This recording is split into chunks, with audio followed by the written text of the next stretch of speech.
Radha Madhava Kunja Bihari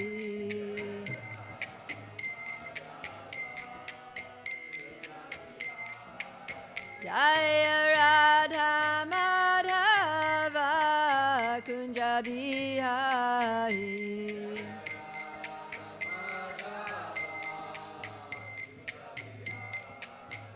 Jaya Prabhupada Prabhupada Prabhupada Srila Prabhupada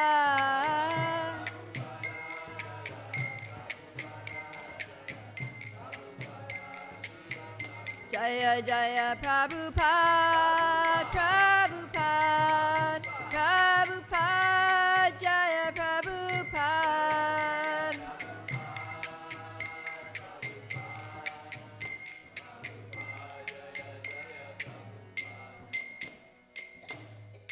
Srila Prabhupada ki jai. Jai. So welcome everyone to this morning's Srimad Bhagavatam class. And I'd like to welcome Sri Jagannath Baladev and Lady Subhadra back on the altar. So nice to see them here with us again after a long time of separation. And very grateful for the miracle they did yesterday with holding off the rain. That was amazing. It was a beautiful day. Thank you, Lord Jagannath.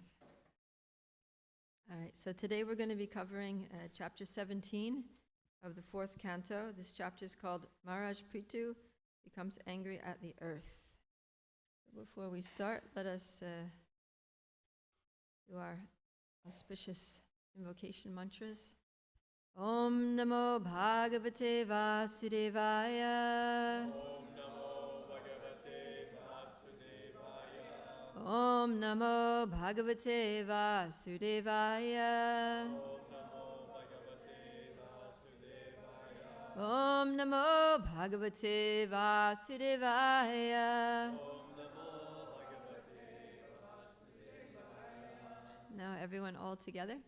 Narayana Namaskritya Naram Chaiva Narottamam Devim Saraswatim Vyasam Tato Jayam Udirayat Nashta Prayeshu Abhadreshu Nityam Bhagavata Sevaya Bhagavat Yuttama Shloke Bhaktir Bhavati Naishtaki Om Jnana Timirandasya Gyananjana Shalakaya Chakshurum Militanjena Tasmai Shri Guruve Namaha.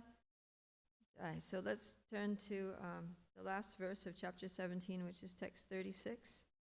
We'll do the Sanskrit and everything first, and then we'll go back and do an overview of the chapter 17, 1736.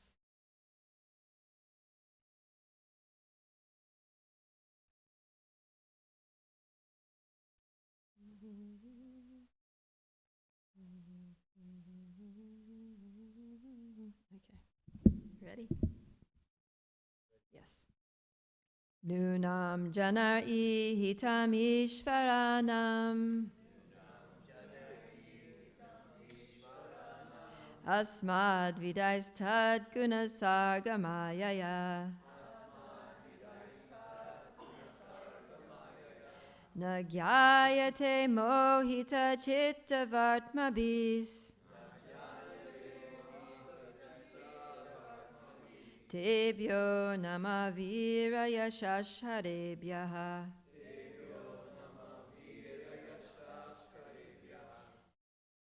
Someone else can do it. You can start with a higher pitch if you want.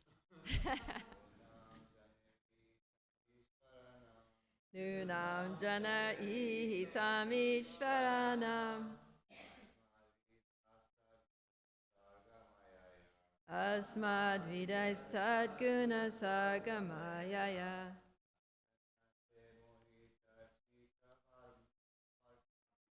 Nagyayate mohita chitvamartmavish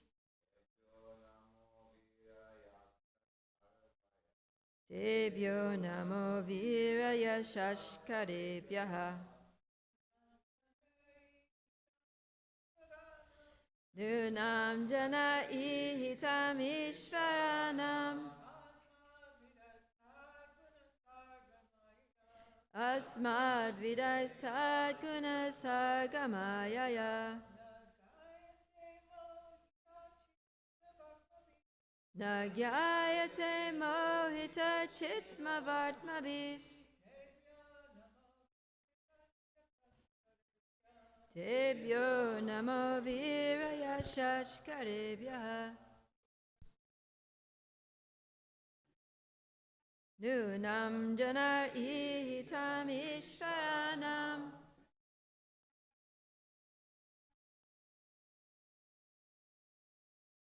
Asmad vidaistad guna sargamayaya Nagyayate mohita chittavartmabis Tebyo namo viraya shashkarebhya. Let's do the word for word all together. Nunam, surely. Janai, by the people in general. Ihitam, activities. Ishvaranam, of the controllers. Asmat vidai, like me. Tat, of the personality of Godhead.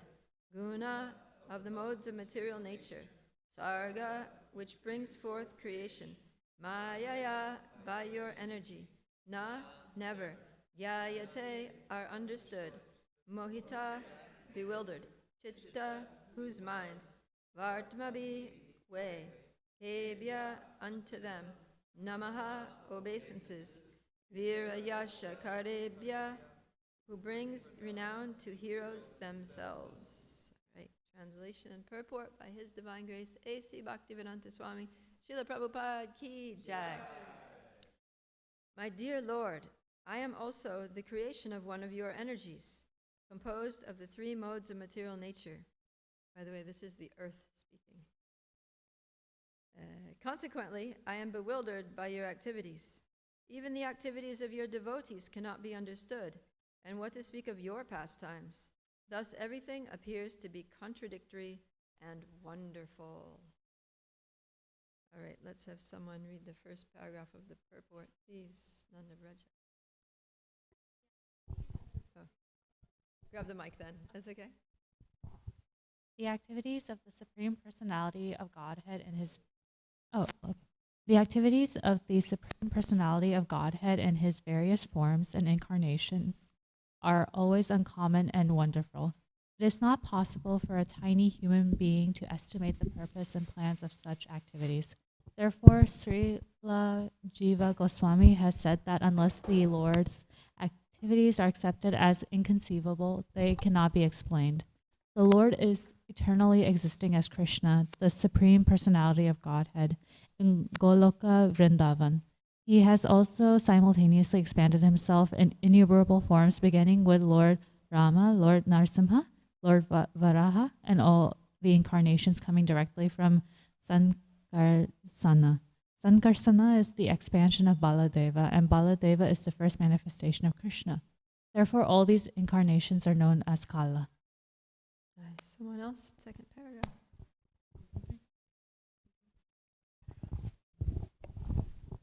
The word Ishvaranam refers to all the personalities of Godhead. As stated in Brahma Samhita 5:39, Ramadi Murti Shukala Niyamena Tishtan. In the Srimad Bhagavatam, it is confirmed that all the incarnations are partial expansions, or kala, of the Supreme Personality of Godhead. However, Krishna is the original Supreme Personality of Godhead. One should not take the plural number of the word Ishvaranam to mean that there are many Godheads. The fact is that God is one, but He exists eternally and expands Himself in innumerable forms and acts in various ways. Sometimes the common man is bewildered by all this and considers such activities contradictory, but they are not contradictory. There is a great plan behind all the Lord's activities. Okay. And the last paragraph.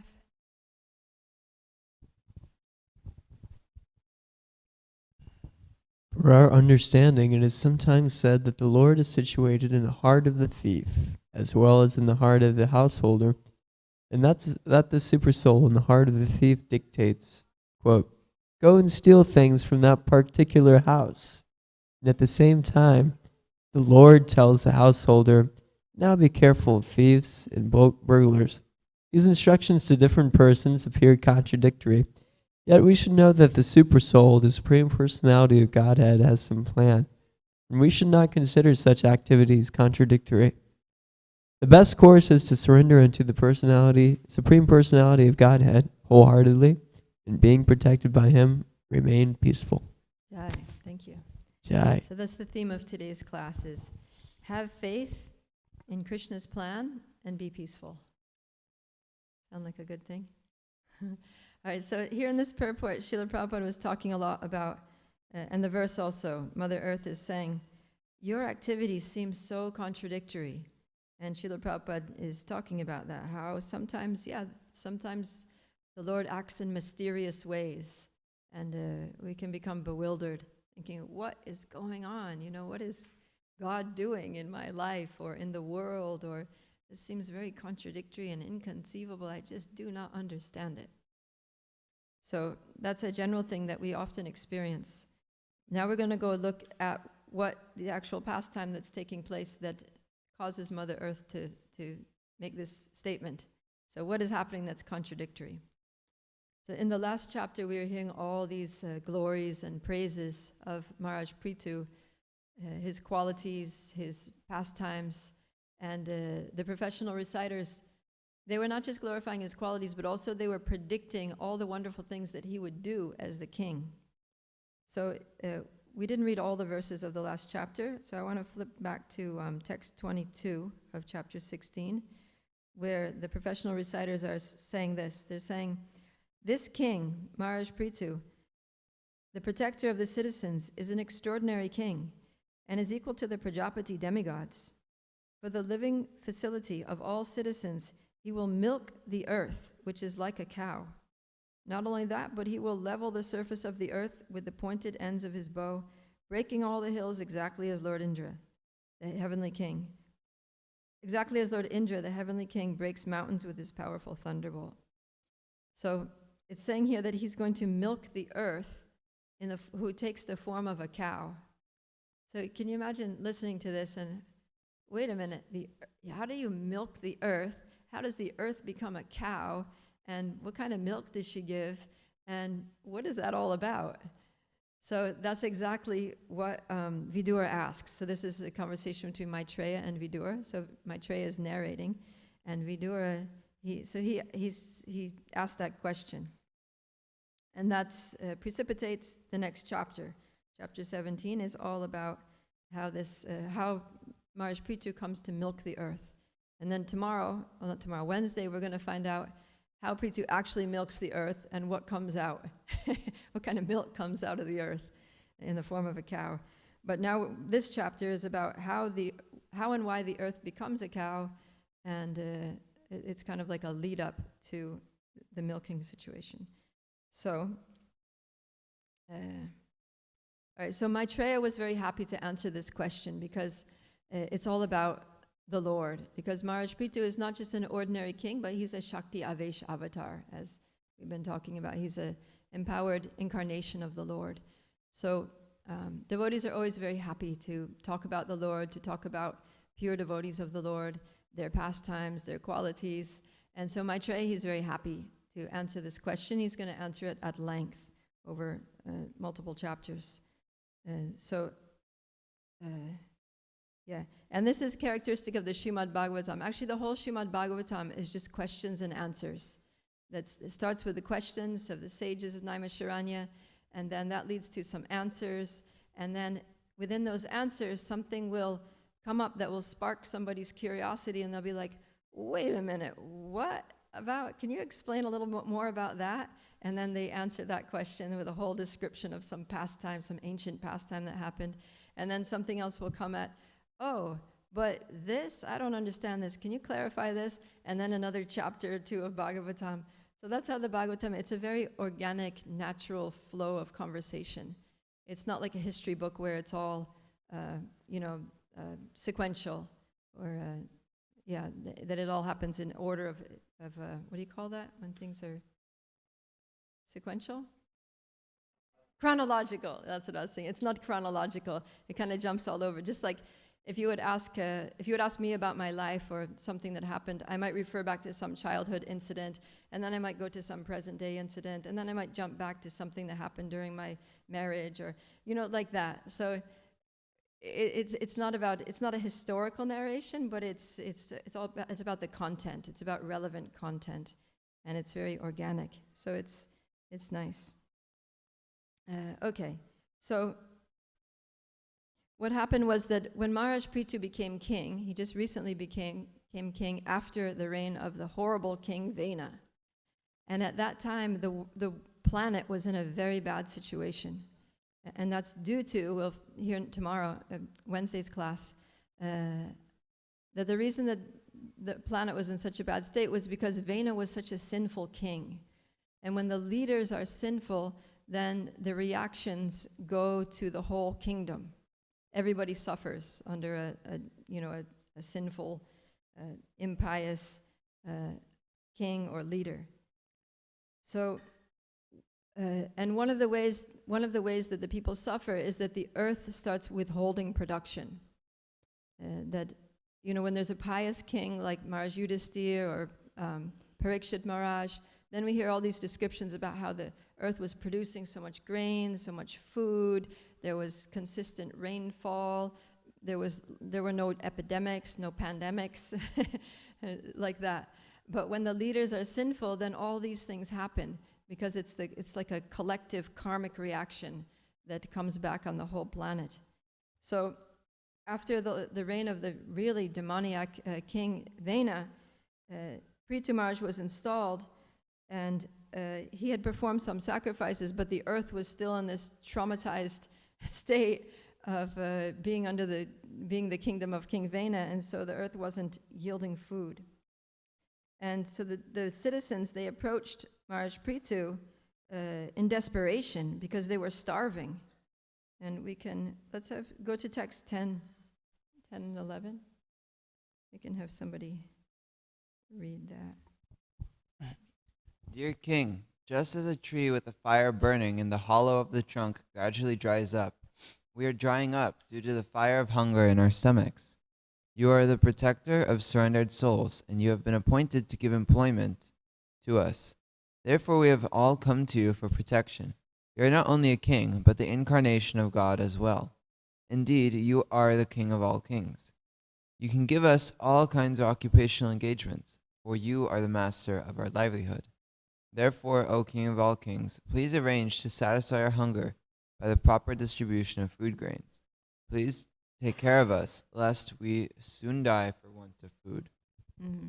Yeah, so you can see this, the citizens, they're like practically dying of starvation because there's no agricultural production. So they go to the king because the king is supposed to solve the problems of the citizens. And Maharaj Prithu, he took this appeal very seriously. He was very concerned about the citizens. And Prabhupada explains that actually everything was happening in order for the crops to be successful.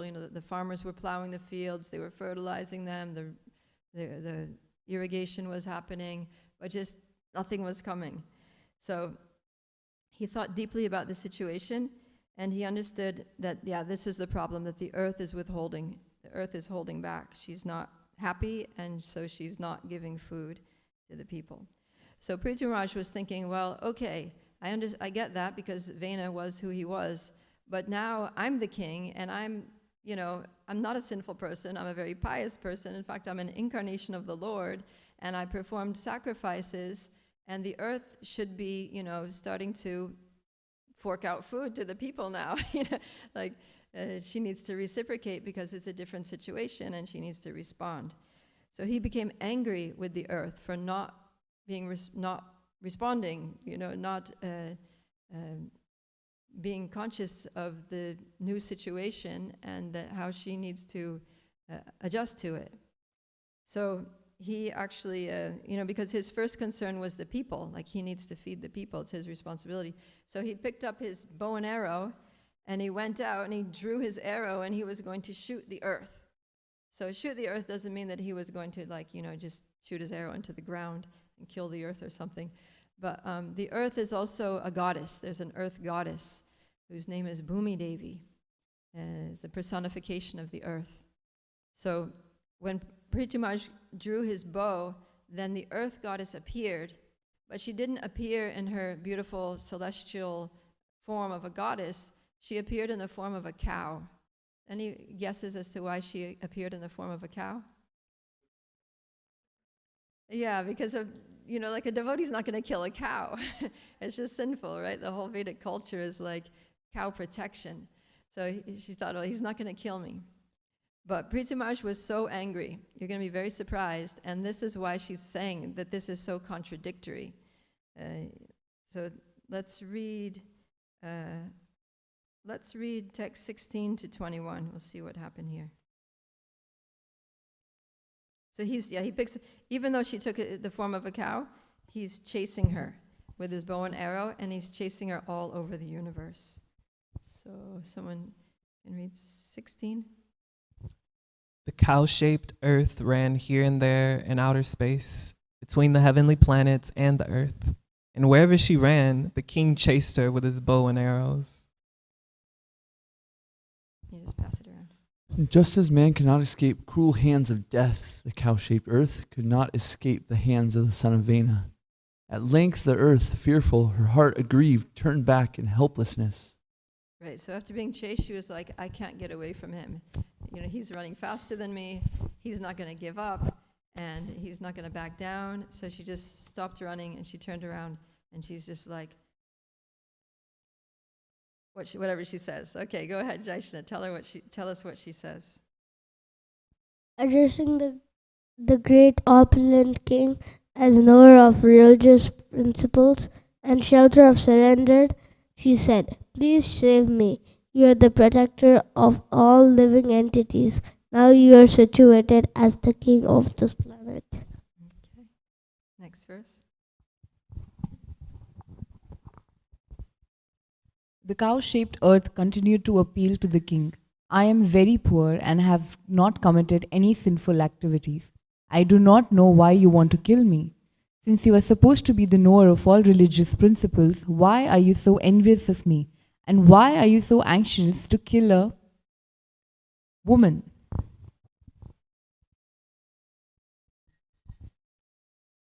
Even if a woman does commit sinful activity, no one should place his hand upon her.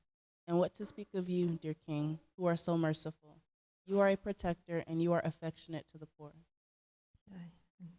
Text 21 will be the last one here. The cow-shaped earth continued, "My dear king, I'm just like a strong boat, and all the paraphernalia of the world is standing upon me. If you break me into pieces, how can you protect yourself and your subjects from drowning?" Okay, thank you. So she has three arguments here. First argument is that you're dharmagya. In 2 verses she says that those words, dharmagya, means the knower of religious principles. So the first reason is that according to religious principles, a cow should not be killed. So how can you kill me? I'm in the form of a cow. And then her second argument is that also a woman should never be killed. So, you're knower of religious principles. You should know that a woman also should not be killed. So not only am I in the form of a cow, but I'm also a female. And then the third argument is that she says that I'm supporting all of your subjects. I'm like a boat here in outer space. And all of your subjects, all the citizens are standing on me. Their homes are on me. Their families are everything's resting on me, the earth. And if you kill me, then where's everybody going to be? If the earth is just burnt up into a pile of ashes, where are your people going to live? So you need me. Those are her arguments. Okay, so now Prithumaj is going to respond, and he's going to explain himself. So let's go to text 20. We'll read 22 to 27. Just whoever was the last there with the mic.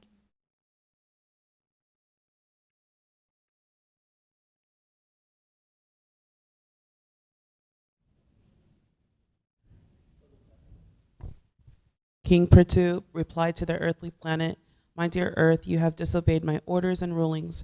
In the form of a demigod, you accepted your share of the yajnas we performed, but in return, you have not produced sufficient food grains. For this reason, I must kill you."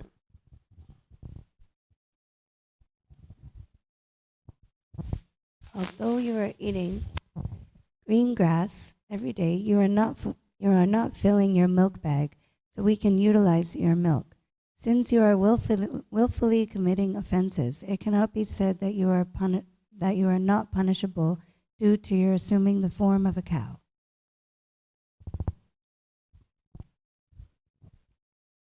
You have so lost your intelligence that despite my orders, you don't deliver the seeds of herbs and grains formerly created by Brahma and now hidden within yourself.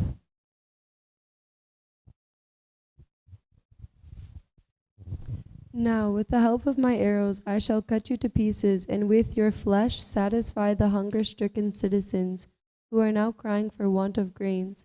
Thus I shall satisfy the crying citizens of my kingdom. This is like pretty heavy, right? He's actually going to kill the cow, cut her up, feed her meat to the hungry citizens. That's like really surprising for an incarnation of the Lord, right? Okay, text 26.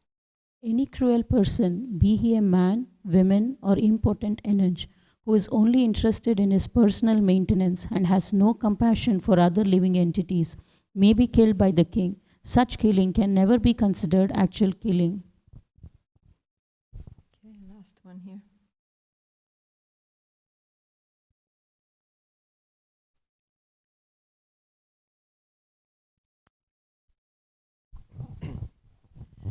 You are very much puffed up with pride, and you have become almost insane.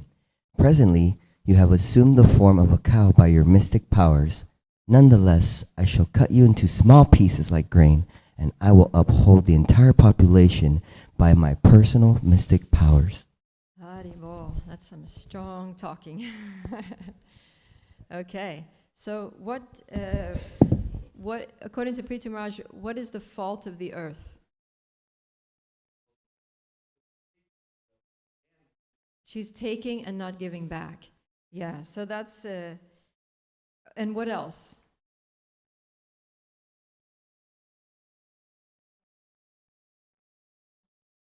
Right, she's proud because she's thinking, I'm indispensable. No one can live without me. If it wasn't for me, you guys all have no place to live, and therefore it's all about me, right? And also she's kind of oblivious to the well-being of the people. Right? Like she's just going to let all those innocent people just starve and die.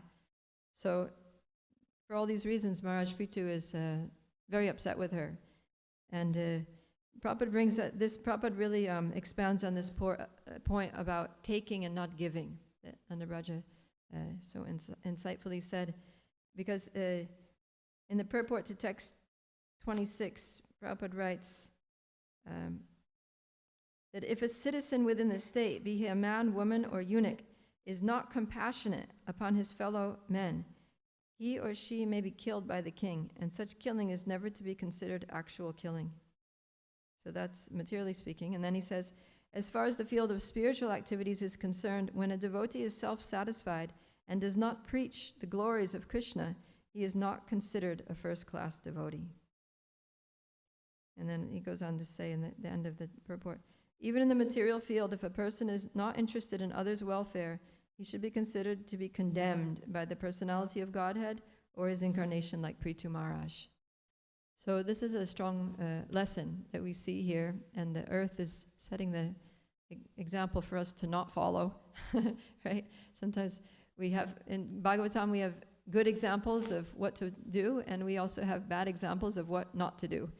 So here, Mother Earth is being a bad example. So and we're seeing the consequences of being selfish and not thinking of the benefit of others.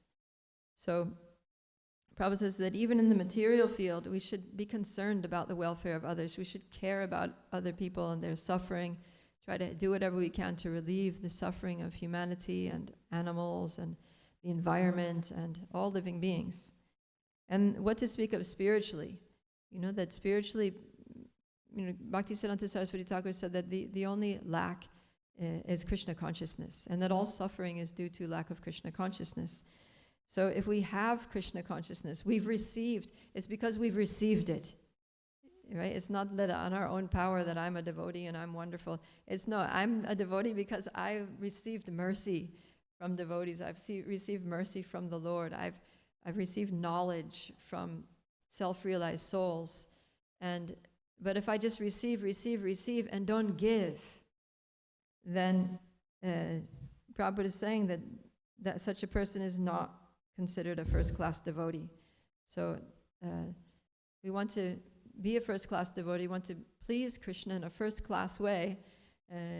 We have to the way to do that is to give this knowledge to others, to teach other people the holy name, to spread the holy name, to share our philosophy, to share our lifestyle, like we all did yesterday. We had such a great opportunity to do that yesterday in the park. So many people were coming, and everyone that we met, we're trying to talk to, give them books, give them leaflets, invite them to come in for Ask a Monk or sit there for the kirtan, take prasadam, just any way, shape, or form, to engage them, somehow to give them a little piece of Krishna consciousness according to whatever they're open to receive. So that was nice. That should be, and it was ecstatic, right? The festival of joy. What made it joyful was that mood of giving. That so many people gave, so many devotees gave money. They gave, thousands and thousands of dollars to make that festival happen. So many people gave their time, their energy in working in the kitchen, in the park, setting up tents, organizing things, taking care of the deities, bringing the cart. So much time, energy, money was given to make the festival happen. And then the festival itself was a festival of giving the holy name, giving prasadam. So in giving, we find joy. So one who takes and only gives, takes and doesn't give, not only are they condemned here, as Prabhupada says, but also they don't experience the joy of living. They don't experience the joy of giving, because that's where joy comes from, right? There was actually a study of there was a happiness survey that was done some years ago, and I was talking about this in my Ask a Monk session yesterday, that there was a whole Time magazine issue devoted to happiness, and so they did a survey of people, thousands and thousands of people all over the world, in every country of the world. They used different metrics to determine who was happy. And then out of the people that scored highest on the happiness scale, they interviewed them about their life. Like, what is your life like? What do you do in your free time? What kind of work do you do? How is your family? All these things. And they discovered one common factor that all the happiest people in the world had in common, and that is that they voluntarily offer some service for the benefit of others, to some charitable organization, to their church community, to their just neighborhood community, or to an extended family, like that they give their time, they give money, they give their energy for others. And that's actually what gives us joy. So this is the lesson that Maharaj Prithu is teaching us. One of the lessons through this pastime is that we need to give. We've all received so much materially, we received so much spiritually. Everybody who's sitting here has received so much spiritually. We have a lot to give. So whatever it is, Prabhupada said, you just preach according to your realization. You don't have to be a pure devotee. You don't have to have, Shastra degrees. Just whatever it is that inspires you to come here. Whatever inspires you to chant Hare Krishna, or come to the temple to be with devotees. Just tell people about that. Like if you go to the Hare Krishna temple, they've got really good food there. Or, they've got some really interesting classes, like that make you think about things that you probably maybe never thought of before. Like it's really kind of like mind-blowing, the things they talk about over there. Or whatever, like whatever it is that attracts you to Krishna consciousness, then just tell people that. Somehow we have to give. And at the same time, no matter how exalted, no matter how important we become, no matter how high a position we have in our communities, we should never think that we're indispensable. We should never think that it's all depending on me. Because what Maharaj Priksha is saying here is that we don't need you, Earth. By my mystic powers, I can uphold the whole population. Like, I can just create a planet. You know, I'm an incarnation of God who created all the multiple universes. To make another planet is nothing. You know, like, don't think that it's all based on you and become proud, thinking that we're dependent on you. So these are some of the lessons we hear from this part. And now the Earth is going to respond. So now the Earth is going to she's going to change her tune. Before she was saying, "How can you do this? This is so wrong." But now she's going to actually start glorifying the Lord in many verses. I think in interest of time, we won't read all these verses, but maybe we can just read the first one, or I'll just read text 29. The planet Earth spoke.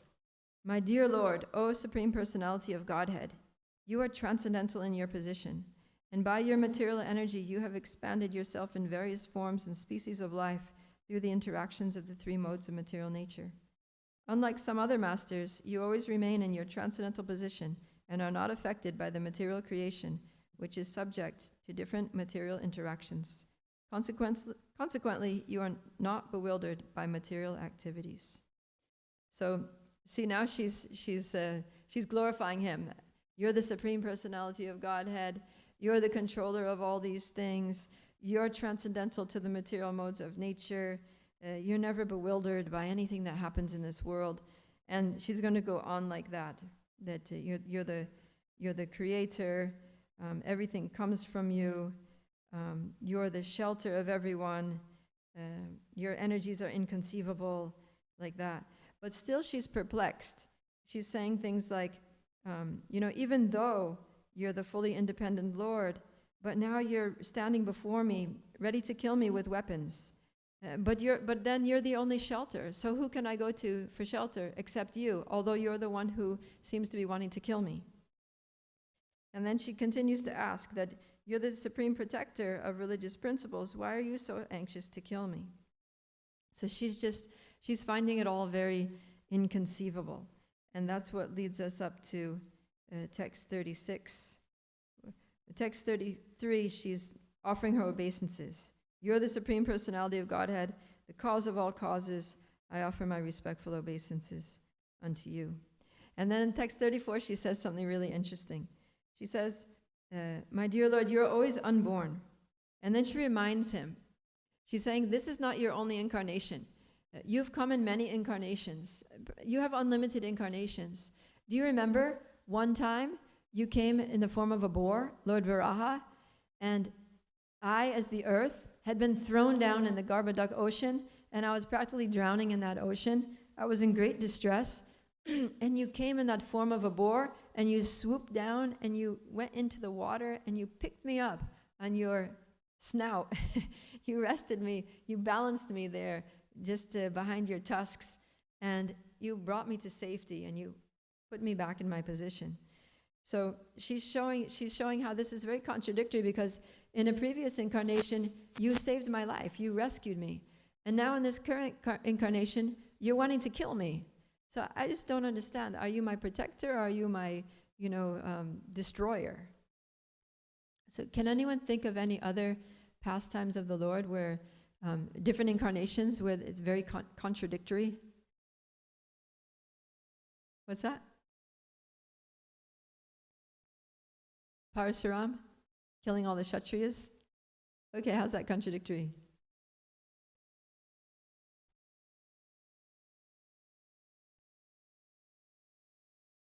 Lord Ramachandra came to show how to be a good Kshatriya. Okay, and then later Parashuram came and killed all the Kshatriyas.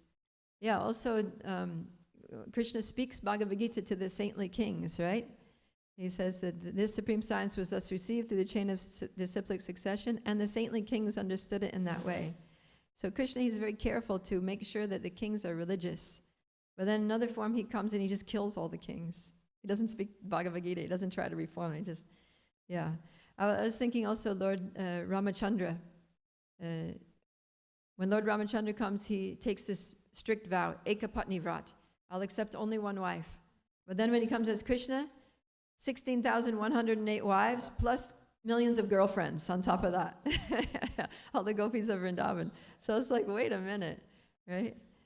And then I also thought that when Krishna comes, he speaks the Bhagavad Gita, and then he says, you know, Arjuna, this confidential knowledge that I've just given you should not be given to, don't teach this, don't speak this to anyone who's envious, who's not a devotee, who's not austere, like that. But then when Krishna comes again as Lord Chaitanya, he's like, no discrimination, doesn't matter who's qualified, who's unqualified, just give it to everybody. So, and then even the devotees, you know, like Lord Shiva, the verse Vaishnavanam Yata Shambhu, that Lord Shiva is the greatest Vaishnava. But then he incarnates as Shankaracharya, and he becomes the biggest Mayavadi, the enemy of the like total antithesis of Vaishnavism. What's that? Buddha also, right? So Krishna comes to maintain religious principles, right? Dharma samstapanartaya, sambhavami yuge yuge. He says, in every yuga, I come to reestablish religious principles to, you know, give people the process of religion to worship God. But then as the incarnation of Buddha, he comes and he teaches people to be atheists. Don't worship God. There's no God. Forget it. You're not even a soul. So it's very contradictory. So how are we supposed to understand all these things? That's what we read in text 36. That Prabhupada says that, well, the question is, how can we understand these things? And Prabhupada says, we can't. We can't understand these. He says, it is not possible for a tiny human being to estimate the purpose and plans of the Lord's activities. Yes, and therefore, Jiva Goswami has said that the Lord's activities are inconceivable. That's one of the qualities of the Lord. One of his names is Achintya, which means that he's inconceivable. And Prabhupada sometimes said that if the Lord wasn't inconceivable, he wouldn't be God. You know, if we could understand him perfectly with our little brains, with our human intelligence, then we would be equal to God. But the fact that we can't understand him, we can't understand his plan or his activities, that means, you know, why? Because he's so superior to us. He's so greater, he's so much greater than us. It's impossible for us with our very limited, it's not possible for the limited to understand the unlimited. Yeah. So we have to not be proud like the earth, not be proud thinking that we can figure everything out with our brains. And so Prabhupada says the best course is to surrender unto the Supreme Personality of Godhead wholeheartedly, and being protected by him, remain peaceful. So just be happy that, yeah, Krishna is inconceivable, his potencies are inconceivable, but with those inconceivable potencies, what is he doing? He's protecting me. He's taking care of me. He's maintaining me. He's carrying me forward in my bhakti. He's maintaining what I have. He's carrying what I lack. He's totally there for me. So even though that's true, still in our lives, many crazy things happen, right? Even after coming to Krishna consciousness, even after totally surrendering to Krishna, we see that still things happen to us that seem grossly unjust, and that tragedies happen that make no sense. You know, I was thinking of His Holiness Tamal Krishna Maharaj. You know, he was such a senior leader in ISKCON, GBC, a guru. He was doing powerful preaching. He was like Prabhupada's right-hand man. Prabhupada depended on him to do the most difficult things. You know, we were hearing about that recently, that if there was something that no one else could do, Prabhupada would call in Tamal Krishna Maharaj to solve the problem and save the day. And then it happened that, you know, like in the prime of his life, he was just taken away, you know, in such a shocking way. And devotees, I mean, I'm sure his disciples felt it more than anybody, but it's just like, I'm sure many devotees were asking that question, like, why did Krishna do this? This doesn't make sense. It just doesn't make sense. Like, there are so many other people that could have died in that car crash. Why Tamal Krishna Maharaj? Of all people, our movement is depending so much on him. But who can understand Krishna? It's inconceivable. Krishna has a plan. And we just have to accept Krishna's plan and understand that we're being protected by him, that everybody's being protected by him, and remain peaceful and go on serving him despite what happens. And that's the meaning of that last verse of Sri Shikshastakam, that Ashlishya va pararatam pinashtamam adarshana marmahata karotava yata va vidadatu lampato matprananatas sa eva napara. That I know no one but Krishna as my Lord, and he shall remain so, even if he handles me roughly by his embrace or makes me brokenhearted by not being present before me. He is completely free to do anything and everything. He is always my worshipful Lord unconditionally. Yeah, so Padaratam, actually, this Padaratam doesn't come into the translation, but it means to trample me under his feet. Even if he tramples me under his feet, even if he is not there if he seems to be not there when I want him to be there, even if he handles me roughly, although I've surrendered myself to him, still he's my worshipful Lord unconditionally. So I'll just end with that point and open it up for any questions or comments. Yes, Antare. Hare Krishna. So you mentioned that you said that the Supreme Lord is inconceivable, like that's his nature. And for me, I just think why so is because like the earth, she's thinking that she's looking one way. It's like the Lord can look both left and right at the same time. But when we're like in this material condition, subjugated by time, kala, it's like we're looking in the future or in the past. Oh, you were good to me before, and now there's something different that looks opposed to what I experienced in the past. But from the Supreme's perspective, it's all gonna be good. It's like the full circle. And because we're looking left and right, we're trapped in this chronological perspective that we can't understand. Yeah, our vision is limited. We can only see, what's happening now. We can remember some things from the past, of this lifetime, but there are multiple, innumerable lifetimes that we've lived that we've totally forgotten. There's a whole future, eternal future, that we have no clue about, right? But Krishna can see past, present, and future. And all of his incarnations, like Priti Maharaj, have that ability to understand past, present, and future. And so they get the big picture. Whereas we're just, all we can see is like a little snapshot. And we don't know what led up to it or what's going to follow from it. So we just have to trust the Lord, that he sees everything, he knows everything, and his plan is perfect.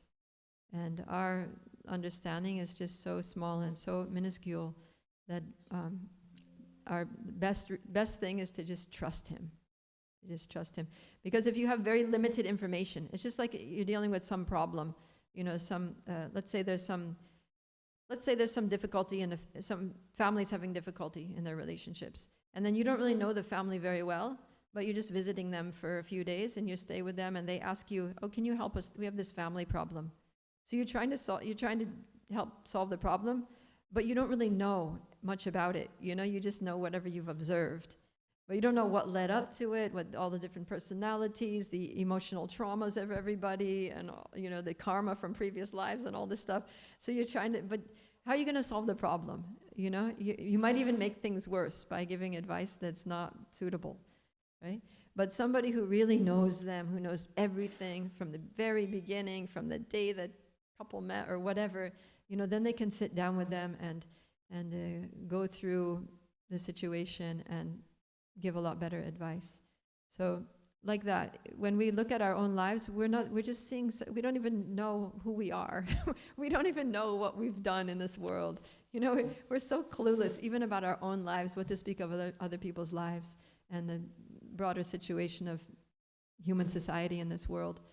So we just have to trust that Krishna knows what he's doing and he's good. that he's all powerful, he's all knowing, and he's also all good. And if you have somebody who's all powerful, all knowing, and all good, then and that he's controlling everything, that everything's going to be good, right? It's got to be all good. Because how can it not be all good when the Supreme Controller is all good and that he's doing everything for the ultimate good of everyone? So we just have to have that faith. And then we can be peaceful. If we don't have that faith, we're just going to be in anxiety and running around trying to fix everything all the time. Of course, there are things that do need to be fixed, and sometimes, and Krishna uses us as his instruments to fix those things, right? So it's not just that we sit back and be like, all right, the world's perfect as it is. I don't need to do anything, and just stay eating and sleeping and hanging out. No, Krishna has a plan, and he wants us to be instruments in fulfilling that plan. So we need to be active, but we need to be active in enacting the will of the Lord in this world and understanding what that will is, and then just putting our full energy, all of our time, resources, and intelligence into doing that. Yeah, Mother Kunti. And then Nanda Braj. Aribel, thank you so much for a perfect class. I have a comment and then I have a question. I don't know if we have time, but I'll make my comment fast. Regarding the departure of Tamal Krishna Goswami, and since we're a small group here, I feel that it's nice to let you know what really happened. There was an external cause, but an internal cause. Srila Gurudev, about 2 minutes before the impact, and this is according to a medical report done in Calcutta, and you can talk to Guru Bhakti in Houston if you have any questions. But according to the medical report, Srila Gurudev had a major heart attack. The witness in back, Kalasmarana Prabhu, he saw Srila Gurudev slump very far in his seat, and he thought that he was asleep. What had happened, he had actually left his body. Wow. So before the impact of the tree that was hit on the Mayapur highway or road, he was already gone. So that's one thing that I thought you all might want to know. Krishna already took him. That's interesting because I remember devotees commenting, like someone specifically said, Tamal Krishnaraj never sleeps in the car. He's always like very vigilant about the driving, the driver, the situation.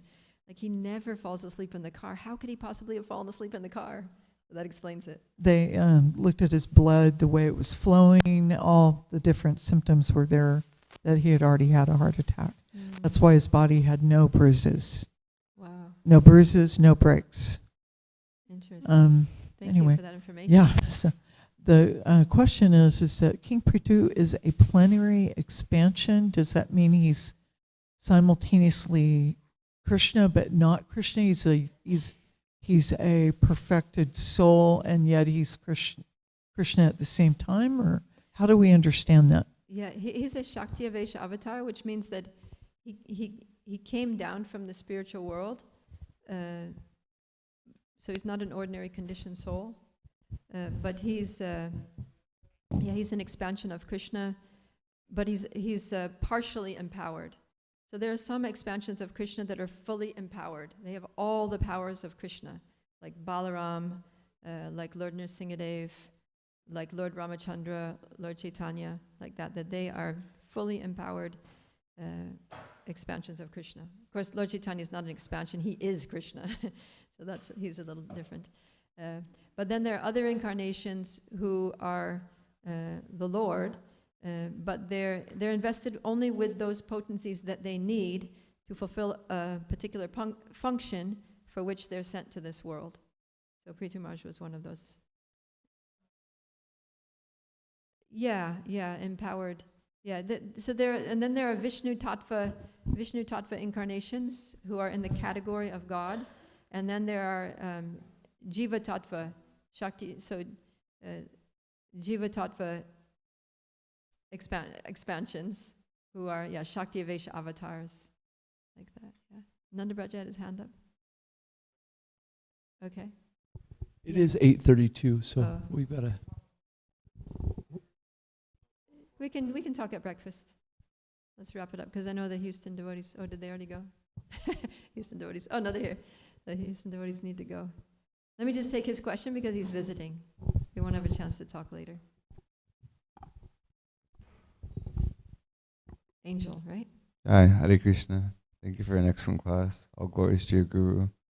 I just wanted to say this is something we have been talking about while we were doing service over the last week at the temple, is that sometimes Krishna will use you for something, and then we get a little bit proud, and then he'll tell you very, very sternly, hey, you need to do this, you need to do this, you need to do this, and if you don't do it, something happens. You know, I know me, I'm a bit ignorant, so sometimes he has to talk very loudly to me, and then if not, he hits me. You know, it's just part of the mercy, because then when we end up doing what we're supposed to do, we don't remember he ever hit us or that he was ever angry with us. We just remember that we were the source of the problem, and that it's better just to do what he wants us to do. Yeah, it's so much easier to just align ourselves with Krishna's plan, and then Krishna reciprocates by giving us, so much facility and joy and spiritual advancement, purification. He basically makes all the arrangements in our lives for us to very swiftly go back home, back to Godhead. Whereas if we reject his plan and try to live life in our own ways, we're stuck here for repeated births and deaths, suffering the threefold miseries of material life and being frustrated at every turn.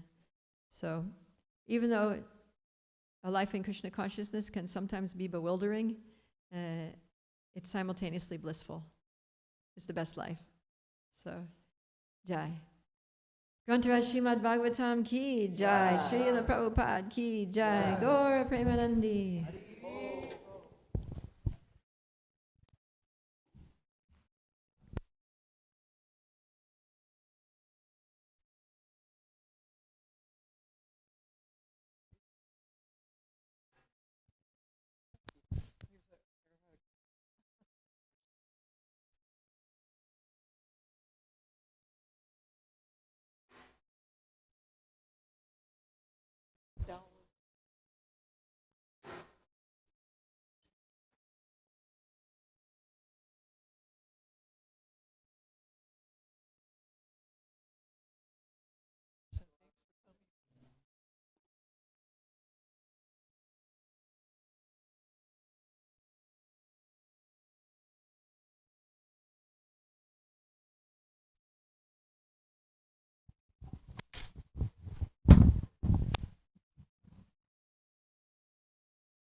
केवलयानंद Karuna